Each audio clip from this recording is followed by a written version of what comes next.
Olá, bem-vindos a mais uma videoaula sobre dicas de língua portuguesa.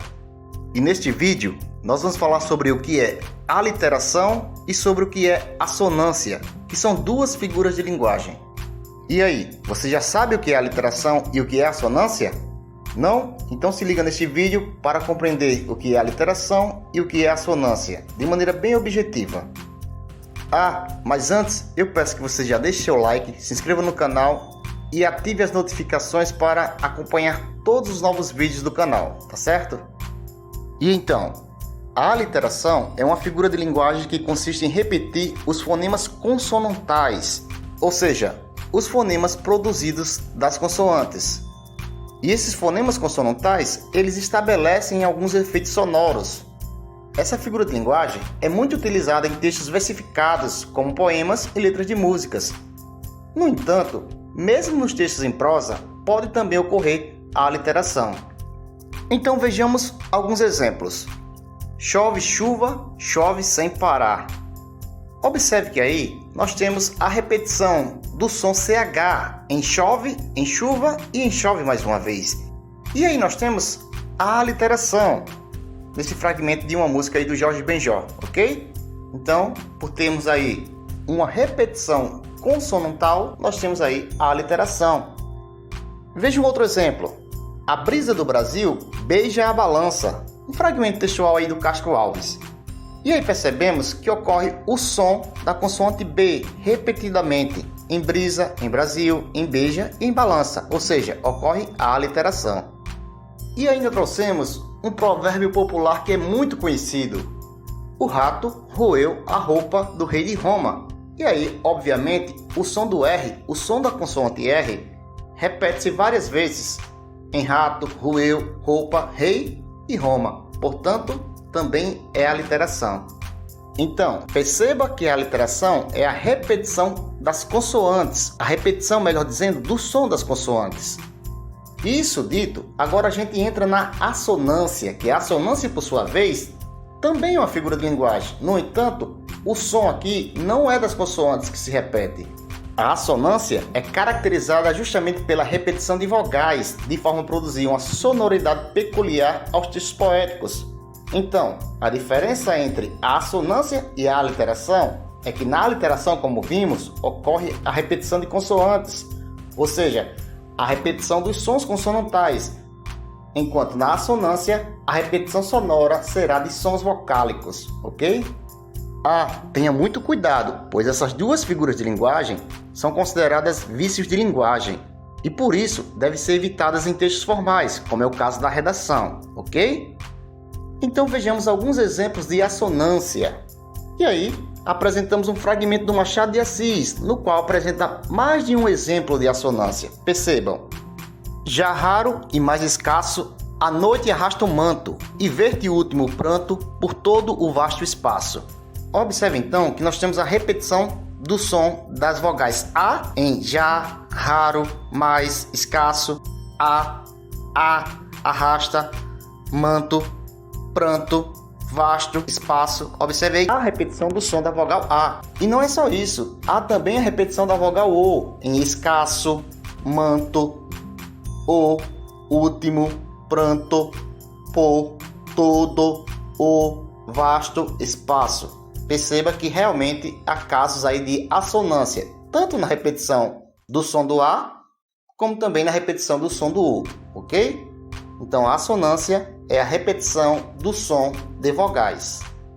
E agora que a gente já viu os conceitos de aliteração e de assonância, vamos fazer um teste. E a primeira questão diz o seguinte: nos versos a seguir de João Cabral de Melo Neto, ocorre a figura de linguagem chamada. Então pausa o vídeo, tenta responder e daqui a pouco você volta para conferir a resposta. E aí, respondeu? E a resposta correta é letra D. Isso mesmo, ocorre aí a aliteração. E é só a gente observar que é o som repetitivo da consoante T.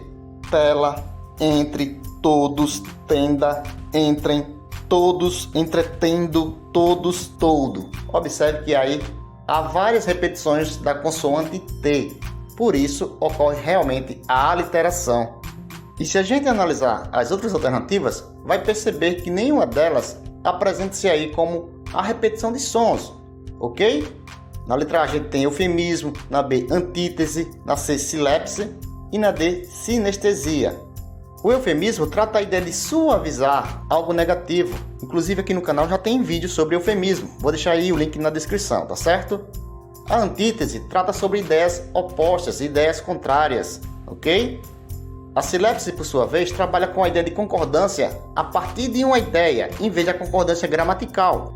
E a letra E, a sinestesia, trabalha com a ideia de mistura de diferentes órgãos do sentido.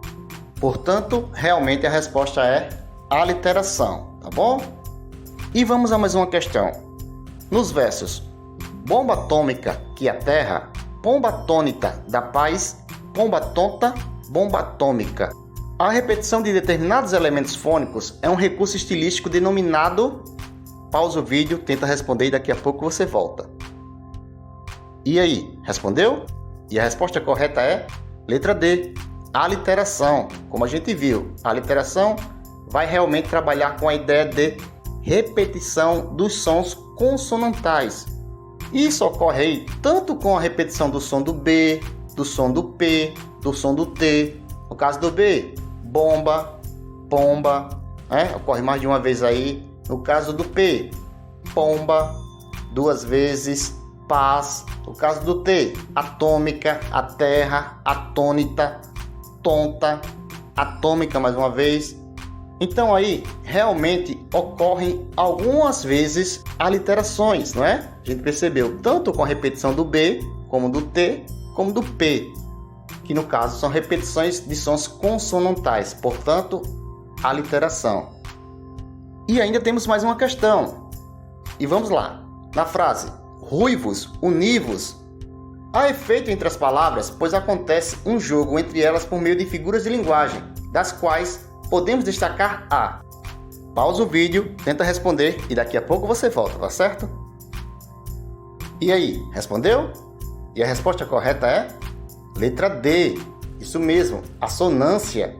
E a assonância, como a gente sabe, é a repetição do som de vogais. E isso a gente percebe na repetição do som do U, do I e do O. Observe, rui, vos, u, ni, vos. Então percebemos que realmente é a repetição do som de vogais, portanto realmente é assonância a resposta. E nas outras alternativas, a gente percebe que na letra A antítese apresenta uma ideia de contrariedade, de oposição, ou seja, não tem nenhuma relação com o som das palavras. Já pleonasmo trabalha com a ideia de exagero, algo exagerado, também não tem nenhuma relação com o som, das palavras. E por sua vez a zeugma, que é uma espécie de elipse, trabalha com a ideia de evitar a repetição, a omissão de um elemento que mais à frente é recuperado. Também não tem nenhuma relação com a ideia de som, tá bom? Portanto, de fato, a resposta correta é assonância, uma vez que estamos trabalhando com a ideia de repetição dos sons das vogais, ok? Então, a gente percebeu que este assunto sobre a aliteração e sobre a assonância não é tão difícil de se entender. Elas são figuras de linguagem que, pela percepção da mensagem, pela percepção da frase, do contexto, a gente consegue entender, não é mesmo? É só ter bastante atenção. No mais, muito obrigado por assistir a mais um vídeo do canal. E não esqueça, deixe o seu like e se inscreva no nosso canal. Até logo!